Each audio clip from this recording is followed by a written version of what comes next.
I'm just going to do a basic Illustrator tutorial, concentrating mainly on the shape tools today, okay? So I'm just going to create an artboard of, I'll say maybe 150 millimeters by 150 millimeters. That's around about the size, like 15 centimeters. So to do that, you'll go to create new over here to get this box, or control on your keyboard and N. Control N for new, okay? And all the rest of the options here you can just leave by default. Just make sure that you're on a high raster effects 300, but all of the rest of them are fine. If you can't find that, it's underneath advanced options, okay? And press create. Okay, so you'll see that in a moment it's just gearing up and it's all set up here, okay? If you don't have the same interface as I do, you should have the option to move to Essentials Classic. Here are Essentials on the left hand side. So Essentials gets rid of this toolbar on the left hand side, which is no use to me, so I want to go to Essentials Classic, okay? If you can't find that, just go to Window, Workspace, and the options that are there. So Window, Workspace, and Essentials Classic. Okay, so the tools that you'll be using on a regular basis are here on the left hand side, and the shape tools are here. So by default, the rectangle tool will most possibly be the one that's kind of active if it is a thing you haven't used this recently. So if you hold that down, you'll see the other options, the ellipse, the polygon, the star, the round rectangle, and so on. So we'll talk about the rectangle tool. So in order to create a rectangle, I have it selected and I click and drag, okay? And you'll see that my fill colour is white and my stroke colour is black. So I know that because when I look right up here, I can see white for the fill and black for the stroke. And I know that's a stroke because it's kind of like a line around the edge, okay? So if I want to change that now to perhaps like a blue fill, and let's just say I want to change that to a green stroke, you'll see that that's what I have here. Now you could probably say I can't really see what's going on here. I always need to make sure I go back to the black arrow to deselect, to not select, if you know what I mean, that box or that rectangle. So I click in the white area with this black arrow, like so. Okay, so that's the rectangle tool. And I mean, if I want to create a rectangle of a particular dimension, I can click once on my screen rather than click and drag, and it will allow me to choose whatever size I want. So let's just say if I want 20 millimeters by 20 millimeters, press OK, and it will be set at the dimensions of the last, the colours of the last form or shape I've created. So I can change the colour of this one, for example, to pink, and the stroke to yellow. So that is the rectangle tool. I mean, you have two options, as I said, click and drag and type in your dimensions. Okay. The next thing that we're going to do is we're going to use the next tool on our interface, which is the rounded rectangle tool. Okay. So I click and drag. Sorry, excuse me. Rounded rectangle tool. So I click and drag, okay, and as you can see, you'll get a rounded rectangle, okay? So, I mean, if I hold my finger down, I can determine the width or the height and the overall size of my rounded rectangle. Now, my finger is still on the mouse, I'm still holding it, and if I use my up and down arrows on my keyboard, I have to hold them down really to see a result. I can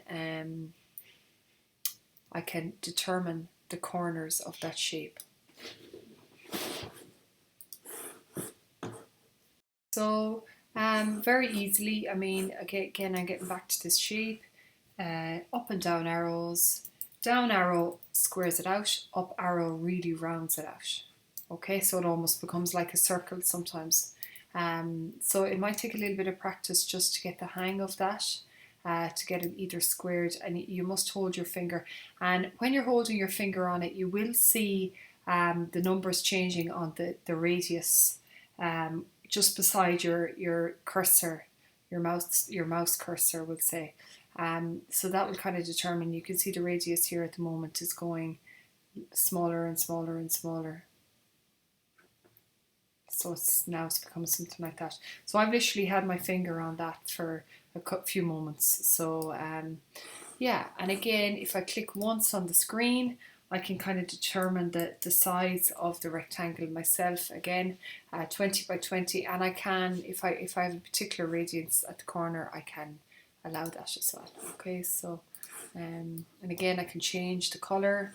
So let's just say I want this orange, and I want a blue stroke. Okay, now at this point, it's interesting to point out that you've got these little, we'll say these little circles at every corner, right? And if you click one of those circles and drag them inwards or outwards, you will begin to square or round out your rectangle as well. So you're not kind of stuck with the rectangle that you have in terms of the corner radius. You kind of make it bigger or smaller, the radius. Okay, so that's those little circles in the corner. If you click with your black arrow and drag inwards and outwards, you should be able to do so. Okay, and you can even square out a square, or sorry, we can even round out a square rectangle by doing that as well. Okay, so the next thing we're going to move on to is the ellipse tool.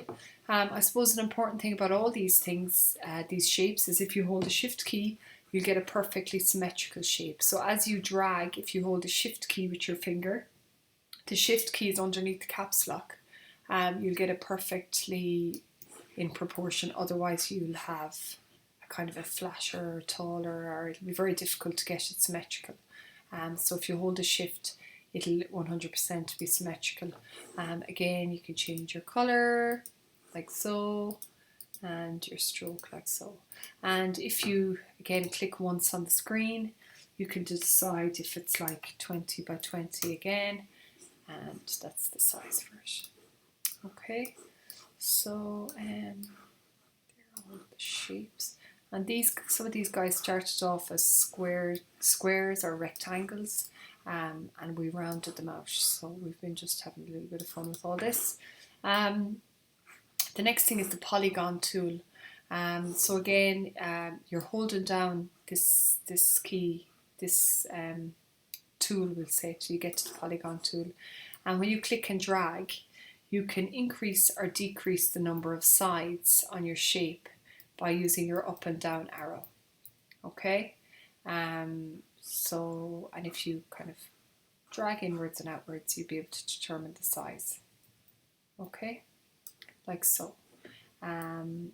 You know, and up and down arrow gets you a triangle the whole way down. Okay, yeah, if you click once on the screen, again, you'll be able to decide the size. So, you know, it's not a diameter. If we've a radius of 10, it'll give us a diameter of 20, and we can determine then the number of sides. Okay, so that would be similar to this shape that we created up here, because it's 20 again. So that's the polygon tool. And the last tool we're going to worry about today is the star tool. So click and drag and you get a star. If you hold a shift key, the bottom of the star will be kind of flat, if you know what I mean. It'll sit on a kind of 180-degree angle. Again, you can click once. The radius 1 is the outer points. The radius 2 is the inner points of the star. And your points is your number of points. So let's just say if I wanted the outer radius to be 20 and the inner radius to be 12, and I wanted a 6-point star, that's what I'd have. Okay. Okay. Yeah, and again with the star, using your up and down arrows, you can decrease and increase. Decreasing brings you down to a triangle. Okay. So they are your basic shapes. Thank you.